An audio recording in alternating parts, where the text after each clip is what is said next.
Assalamualaikum warahmatullahi wabarakatuh. Sampurasun wargi-wargi baraya pecinta dongeng Sunda anu dimana bae ayana. Alhamdulillah kalayan kudrat ilahi Robbi qadar tinu maha kawasa urang sadayana tiasa ditepang dangu kendai sareng simkuring kang tile dina acara carita Sunda tanapi dongeng Sunda. Urang nuluykeun hanca carita anu katunda dina judul ning carita awewe kajajaden anu mana ieu carita teh hasil buah karya atanapi karangan Amburos ti Palihan Bandung.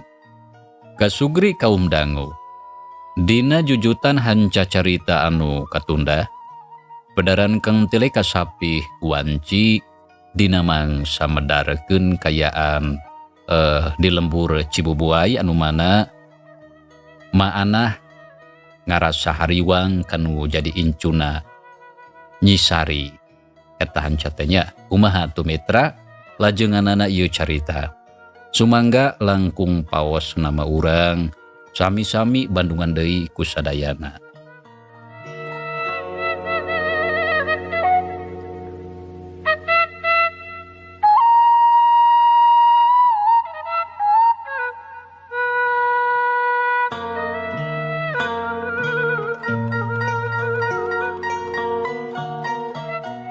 Saya nama enjing bae bade nempangan mah margi kayan ayeuna mah tos wengi sajabi ti kitu apan salira mah oge sami nuju ngaraoskeun kabingung anu sami. Ceuk Titin ngahalangan ka indungna lantaran karunya lamun kudu indit ka imahna ambu uneh nepungan incuna sabab kayan harita teh geus peuting sajabat ti kitu maana teh geus kolot samalah sarua dirina sorangan oge keur ngarasa bingung ku ayana eta kajadian anu saeutik oge teu disangka ti tadina. Laras mah saya nama enjing pami bade nempangan nyisari mah sajabi ti kitu di ditu oge seueur anu ngarencangan ku tatanggi anu caraket janten numutkeun abdi matos bae di dieu ulah seremutan margi abdi sareng pun bojo hariwang bilih sarira mah janten teu damang. Si Ojai nyaritana daria nyarek ka maana sangkan ulah loba teuing anu dipikiran lantaran hariwang bisi jadi mata kering. Nyaho gatu ari kitu mah emak moal kali tu ayeuna. Kajeun isukan we isuk keneh rek nepungan ambu uneh jeung nyisari incu emak. Tah lares mah saya nama mending oge kitu. Walon Titin saterusna pru ngarobrol ngaler ngidul nyaritakeun kajadian anu bieu can lila kaliwat. Dina peuting harita maanah sakula warga ampir parat nepi ka isuk-isuk teu bari sasare.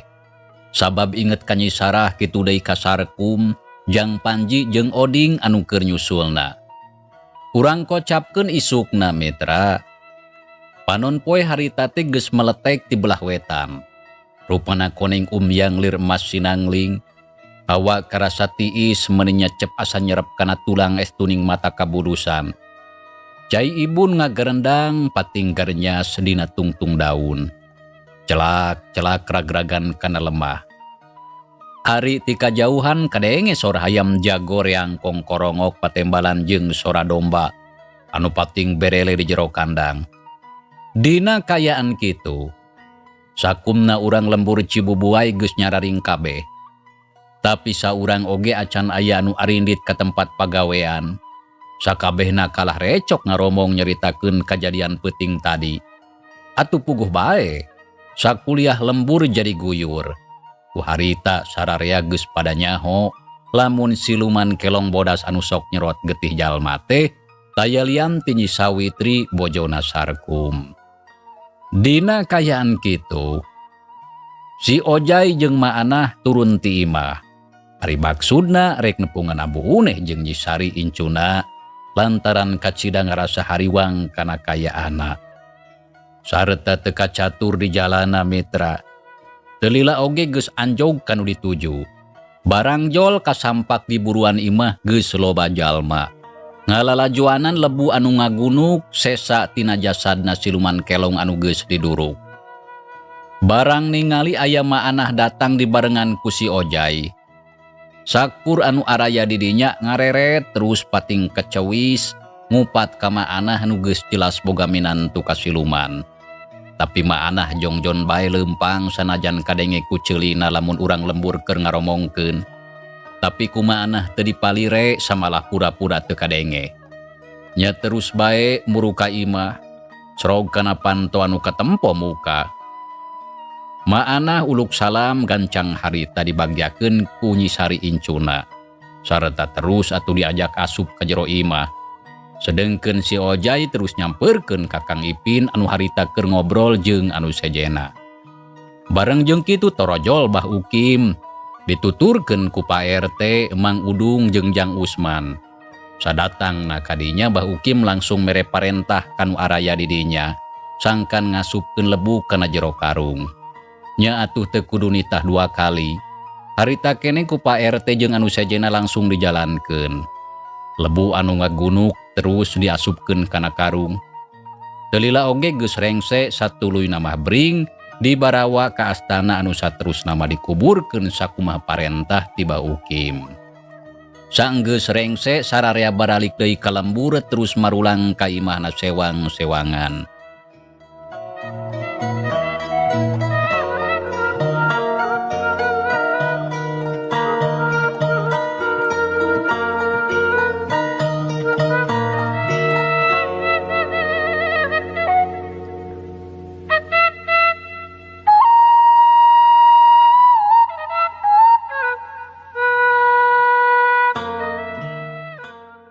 Kasugri para wargi. Mangsa alam harita teh beuki beurang. Sadatangna ka imah, Pak RT, Bah Ukim jeung Usman kitu deui Mang Udung samalah di dinya oge aya palebe. Prung ngarobrol bari ngadaguan datangna Jang Panji sarkum jeung Oding anu harita teh keur arindit nyusul Nyi Sarah ka leuweung Karamat.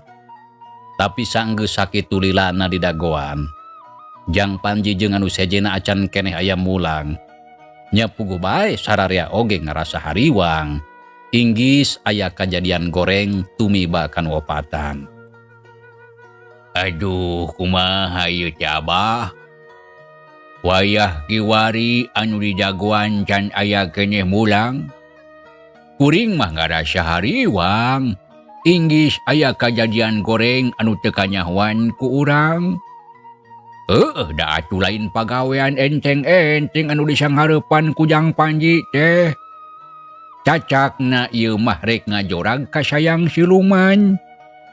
Kudu kumaha hari geus ieu Abah? Tanya palebe bari ngareret ka Bah Ukim anu keur sila bari ngelepus udud. Nya eta puguh Abah oge hariwang ieu teh palebe anu sabenerna mah. Sabab pagawean anu keur dijalankeun ku Jang Panji teh teu gampang.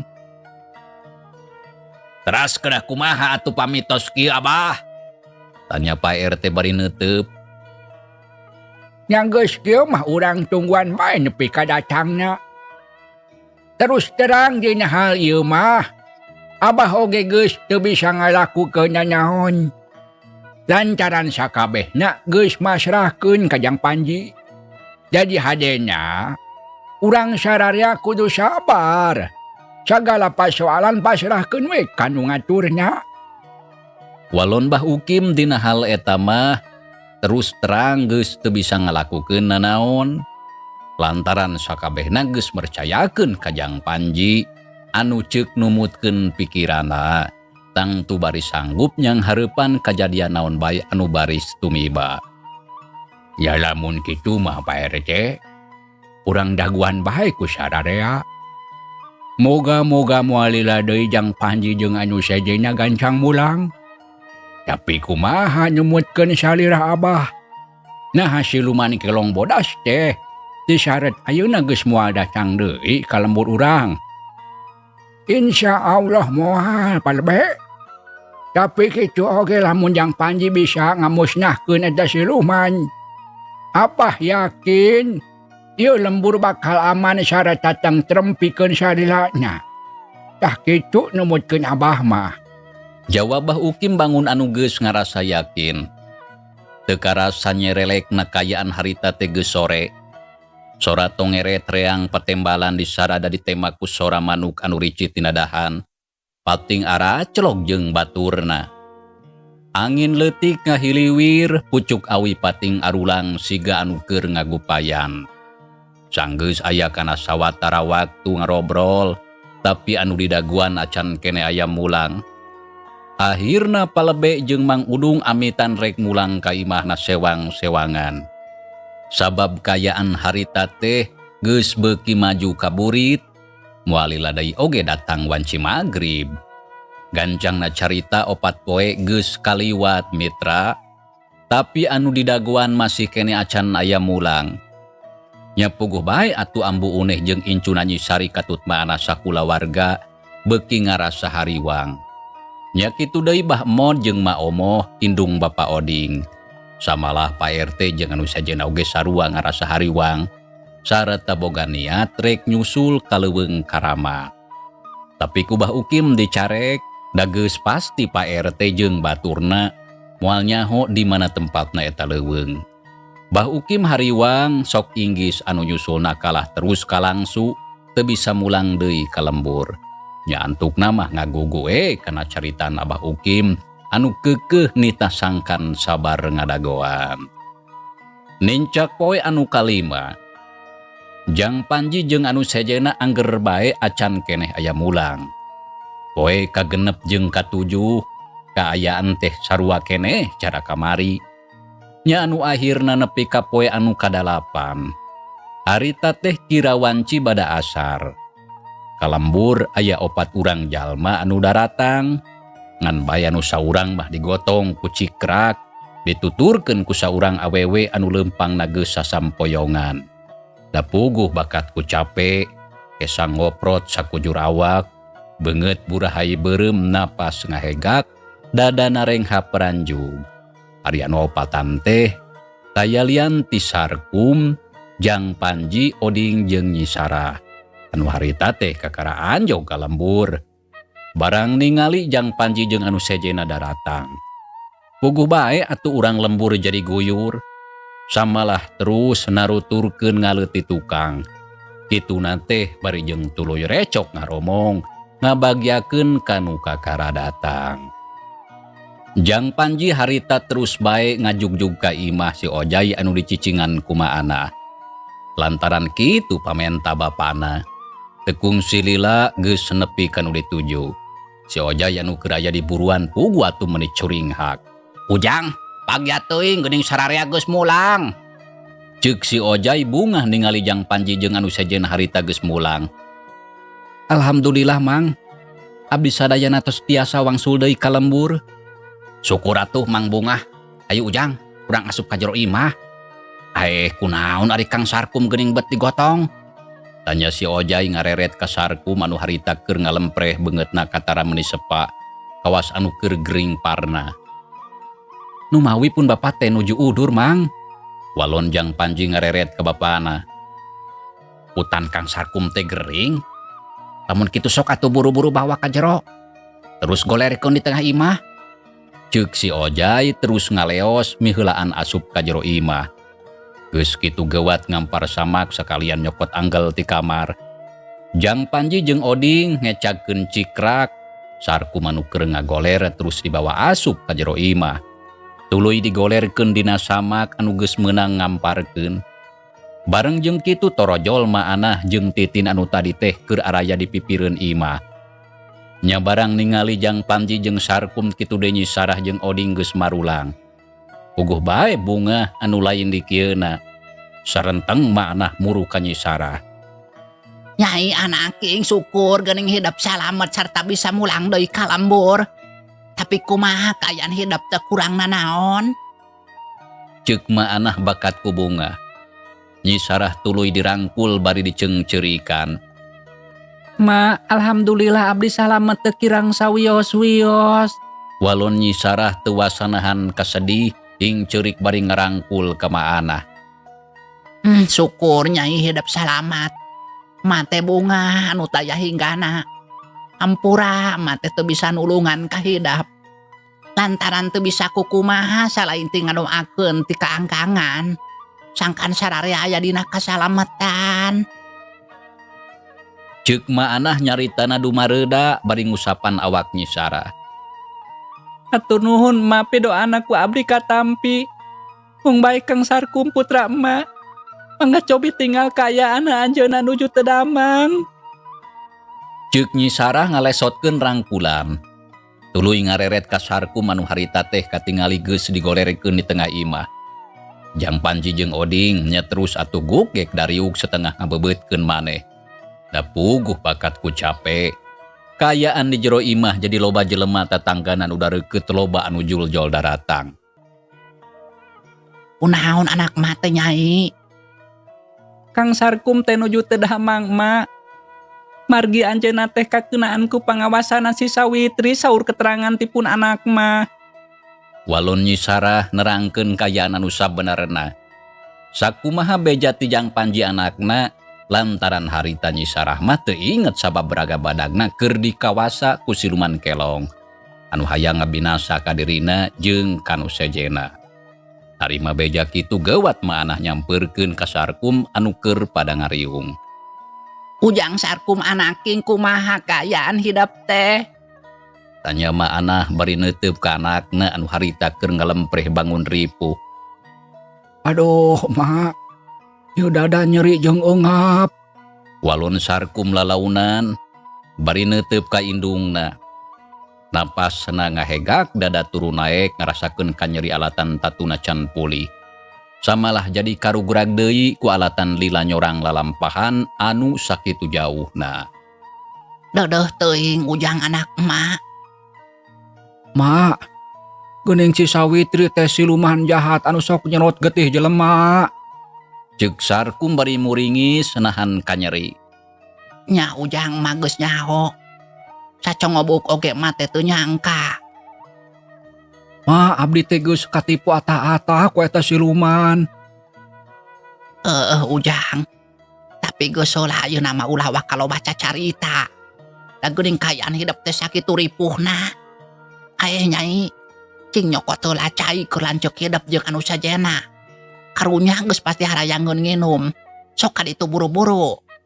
Ceuk maanah nitah ka Titin anu keur ngajanteng nangtung siga nu kasima. Mangga mak. Walon Titin terus ngaleos ka tukang tekung silila geus balik deui bari ngajingjing teko jeung cangkirna sababaraha hiji. Sok ditunda cur dieusian sor diasongkeun ka Jang Panji. Ka Oding jeung Nyi Sarah geus pasti tiluanah rayangeun nginum. Nya atuh barang diasongan cai geus teu kudu dititah deui. Tiluana terus tup-top kana cangkir regot nginum kawan tu geus ngarasahana ang ti tadi keneh. Manah geuwat mere nginum ka Sarkum anakna nu harita keur ngagoler. Ujang, syukur hidup sararea geus marulang deui ka lambur. Nini teh kacida ngarasa melang kana kayaan Ujang opatan. Ti kamari keneh geus pada ngadagoan. Sarta sakabena oge ngarasa hariwang. Tapi ku ayeuna mah syukur hidup opatan geus baralik sarta aya dina kayaan salamat. Tapi ari bapa hidupna kumaha ieu teh pangna bisa kieu? Tanya maanah bari neuteub ka Jang Panji anu harita keur nyarande kana bilik. Da puguh bakat ku capek. Sakujur awakna karasa lalinu balas nyorang lalampahan anu sakitu jauhna. Nya kitu deui kayaan Oding oge sarua eueuh bedana. Manini lalakon anu karandapan ku abdi opatan teh panjang ieu teh. Kumargi kitu abdi nyuhunkeun heula waktos kanggo ngaleureuhkeun heula kacape. Tah engke pamitos salse. Sadayana ku abdi baris di pedar, ayeuna mah abdi bade ka jaman heula. Margi teu acan salat asar. Walon Jang Panji menta heula waktu samemeh medarkeun sakabeh lalakonna. Nyahoog bae atuh ari kitu mah Ujang. Da bener hidup teh pasti capek. Samalah sok atuh ari rek kacai heula mah. Kun da gampang bedarkeun lalakon mah teu nanaon ke oge. Anu penting hidup geus teu pati capek. Jawab maanah bari neuteub ka incuna. Tah kitu we mah kajeun ke medarkeun lalakonna mah. Tah ayeuna abdi sareng si Ujang bade wangsul heula ka rorompok. Margi hawatos kapun biang sareng ka Nyi Sari anu tangtos karaos hariwang. Bener Nyai. Sok bae rek balik heula mah jongna deui. Memang bener indung Nyai ambu uneh jeung Nyi Sari teh hariwangeun ka hidap. Nya atuh pami kitu mah abdi permios heula mak. Hayu ujang balik heula. Tangke sabada Isa lamun geus salse urang ka dieu deui. Sumuhun mangga atuh mah urang wangsul. Manini kitu deui ka bapa. Punten ningkatun heula atunya. Ceuk Jang Panji amitan ka Maanah jeung ka Sarkum bapana. Ujang pek atuh hari rek reureuk heula mah. Tapi omat engke ka dieu deui. Lantaran urang teh loba anu kudu dipadamikeun. Kitu deui maneh Oding, omat kudu ka dieu deui. Mangga Bapak. Gatuh lamun kitu makum. Engke kuring oge tang ture ka dieu deui. Walon Oding terus nangtung kitu deui Jang Panji jeung Nyi Sarah. Satuluyna tiluana arindit ninggalkeun eta imah rek mulang ka imahna. Samalah anu araya di dinya oge saware harita terus baralik. Anu nyesa nganukur tatangkan anu dareukeut. Sarkum anu keur gering harita diurus ku Titin jeung Maanah. Kitu deui ku si Ojai sakumaha mistina ngurus anu gering.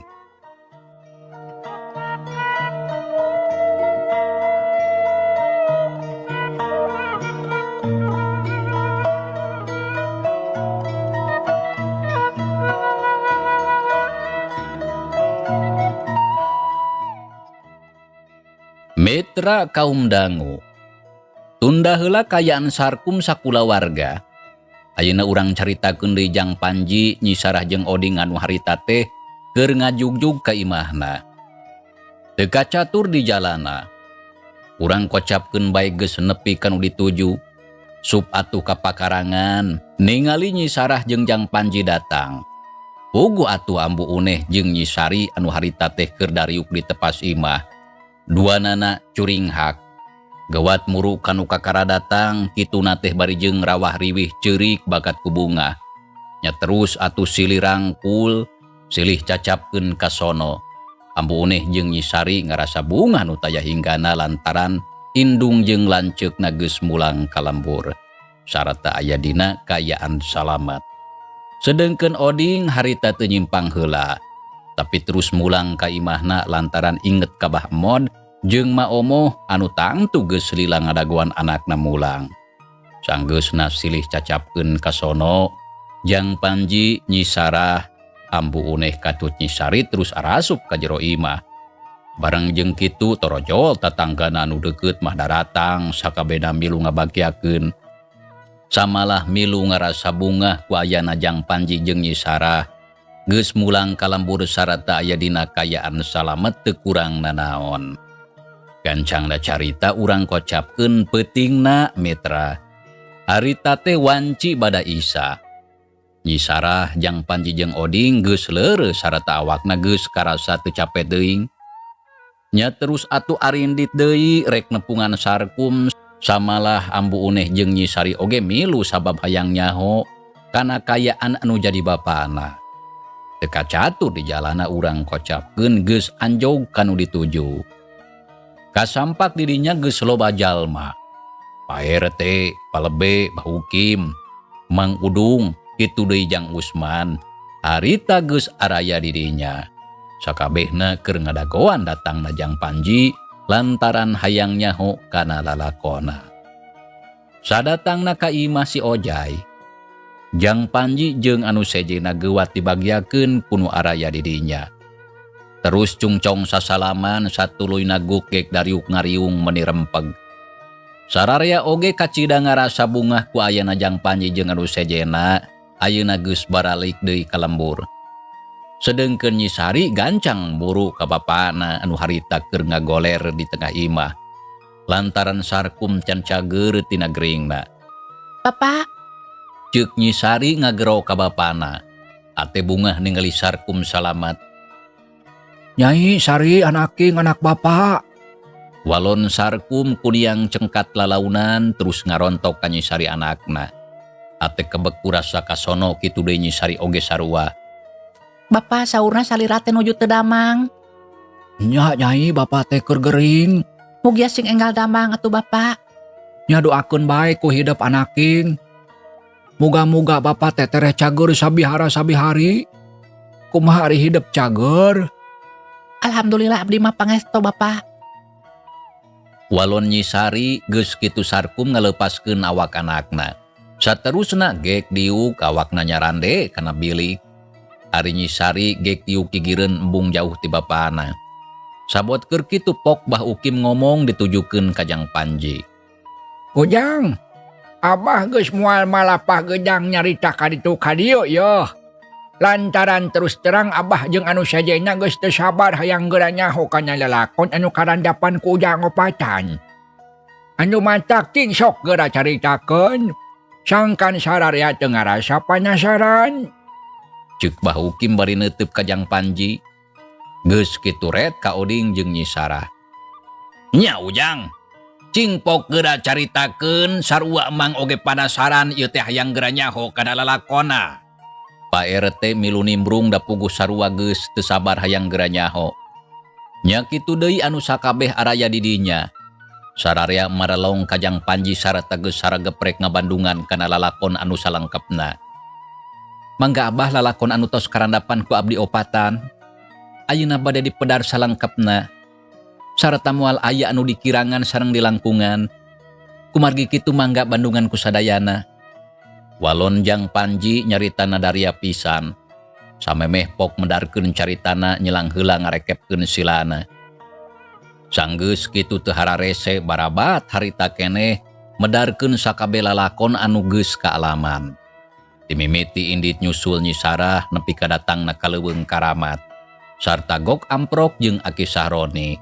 Anu saterusna meunang keterangan ngeunaan Nyi Sawitri anu tayalian ti Ratu Kelong anu ngawasa Leuweung Karamat. Sarta matuhna teh di hiji guha. Samalah asal usul kumaha mimitina Nyi Sawitri jadi manusa oge sakabehna dicaritakeun. Anu satuluyna Jang Panji sarkum jeung Oding dibarengan ku si Aki ngajoraga tempat matuhna Ratu Siluman Kelong. Nepi kader harita teh aya kajadian tarung rongkah. Sakabehna dicaritakeun taya anu kaliwa. Barang ngadenge lalakon sarupa kitu. Pak RT palebe Mang Udung nya kitu deui anu sejena. Harita nepi ka garogodeg sakapeung kadenge bari kumacerek. Sararea kaget lantaran kakar harita ngadenge lalakon anu sarupa kitu. Samalah Bah Ukim oge anu kasebut geus mindeng tarung ngalawan siluman. Tapi acan pernah nepi ka kitu mah kawas anu kaalaman ku Jang Panji. Sakabeh lalakon anu geus kaalaman ku opatan. Harita dipedar nepi ka bubuk-bubukna ditetek taya anu disesakeun. Lantaran ngarah ka harti jeung kanyahoan kuno sakur araya di dinya. Tah kitu Abah Pak RT palebe sareng sadayana lalakon anu parantos kaalaman ku abdi opatan teh. Sadayana ku abdi parantos didadarkeun teu aya anu kakantun anu dipalarsangkan ka hartos ku sadayana. Ceuk Jang Panji mungkas sakabeh lalakonna. Oloh goneng eta nepi ka kitu na eta lalakon teh Jang. Siluman Kelong bodas anu dilawan ku Ujang teu jauh tina sangkaan Abah. Lamun manehna teh lain siluman atah-atah. Pantes atuh pangabisanna lain Laura. Samalah Abah sorangan teu bisa ngamusnahkeun manehna. Sabab perlu waktu pikeun nganyahoankeun kalemahannya. Tapi sok sanajan kitu kajeun gagah sakumaha gagah oge eta siluman. Anu kasebutna setan tang teu moal bisa ngaleuweuhan manusia. Komo deui manusia anu takwa ka Gusti Allah anu kawasa. Tah ayeuna mah syukur pisan Ujang Opatan geus marulang deui ka lembur. Carita aya dina kaayaan salamat. Sok sanajan bapa hidup yang sarkum datang dina kaayaan gering. Tapi ku sakitu mah masih kene alus milik.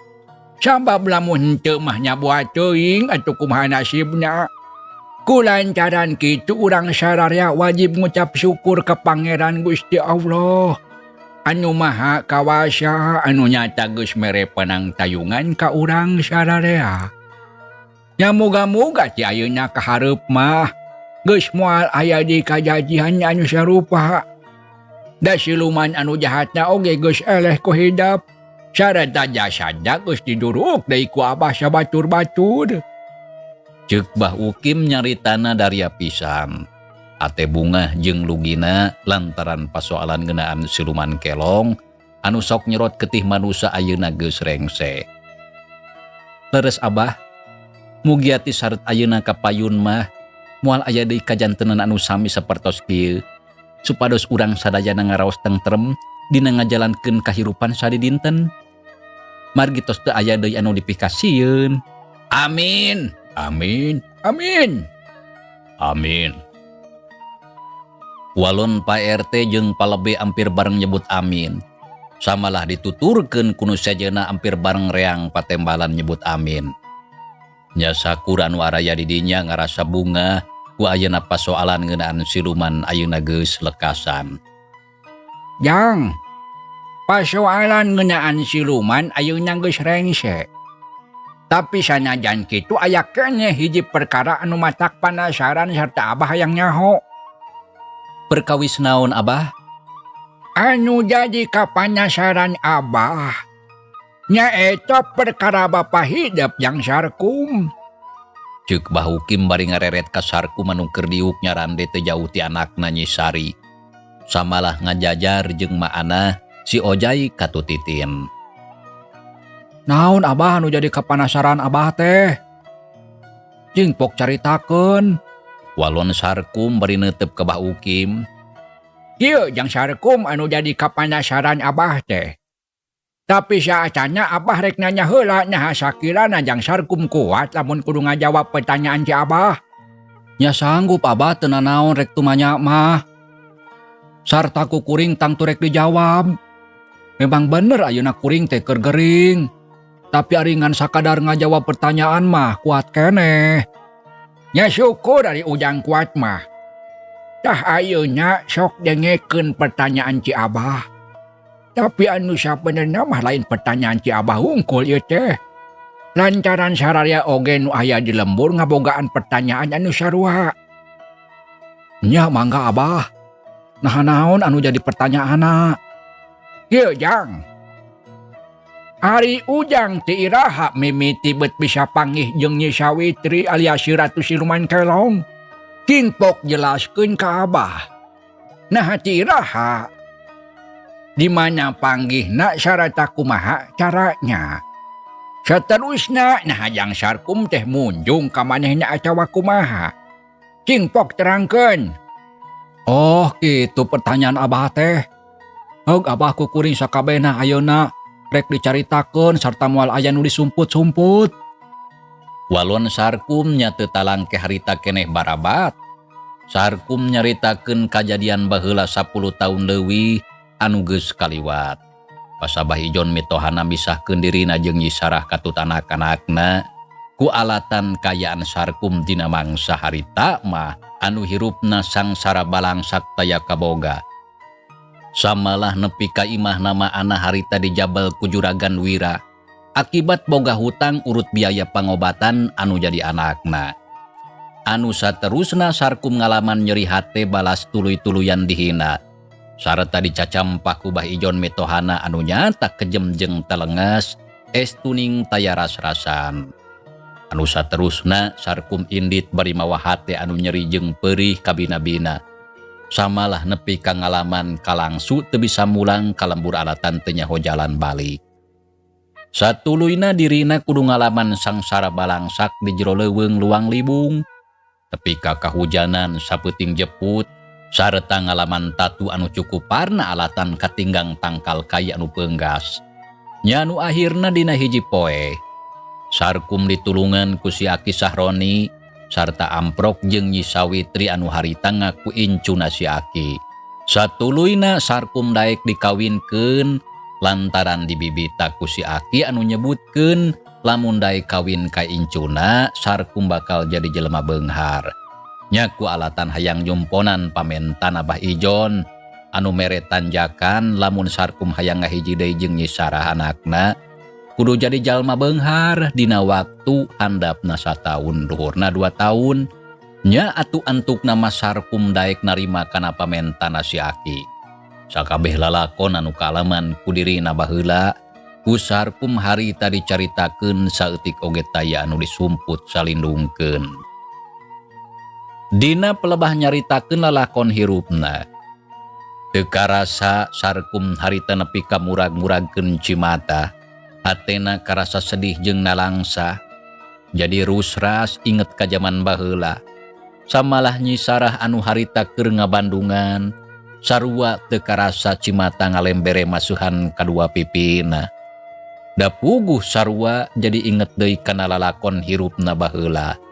Anu nyata dirina jeung sarkum teh silih pika cinta. Tapi kudu pegat akibat ku kakejeman Mbah Ijon anu jadi bapana.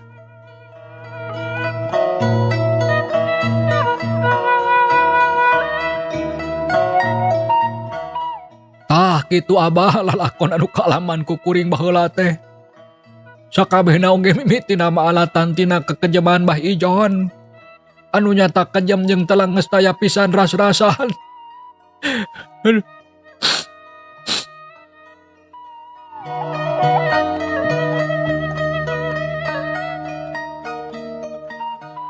Ceuk sarku mungkas sakabeh caritana bari terus ngusap Cimata. Ngadenge kana sakabeh lalakon hirup sarku anu bieu geus dipedar. Keur sajongjongan. Sakabehna jarempe taya anu cacarita. Nyi Sarah ceurik inghat-inghakan. Kitu deui ambu une maana Titin lantaran sararea oge tangtu nyaho kana eta lalakon.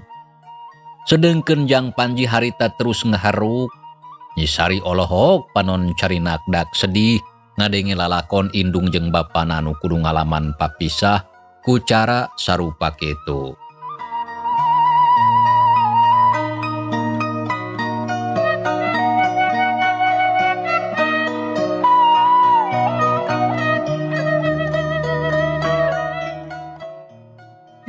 Jadi kitu lalakon hirup ujang teh. Ceuk Bah Ukim bari ungut-ungutan. Sedengkeun anu sejen kabeh ngabarandungan. Laras Abah kitu lalakon hirup abdi teh. Tasa terusna lamun ditanya kuring soal munjung-jung henteu-na. Nya ayeuna ku kuring rek dijawab kalayan jujur. Lamun kuring dituding munjung kuring teh teu rumasa. Tapi lamun kuring kawin ka saurang awewe anu ngaran Nyi Sawitri kuring oge moal mungkir. Lantaran bener pisan sarta kuring rumasa. Tapi daek sote kawin ka manehna. Alatan kuring teu nyaho saha anu sabenerna. Sabab lamun kuring nyaho eta awewe jero-jeroana siluan kelong. Amit-amit bararaid teuing kudu daek kawin ka manehna. Tah kitu anu sabenerna mah.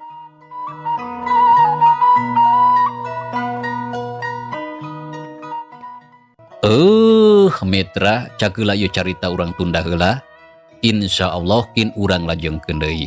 Hatur nuhun mitra kana naon rupi perhatosana. Wilujeng kantun. Wassalamualaikum warahmatullahi wabarakatuh.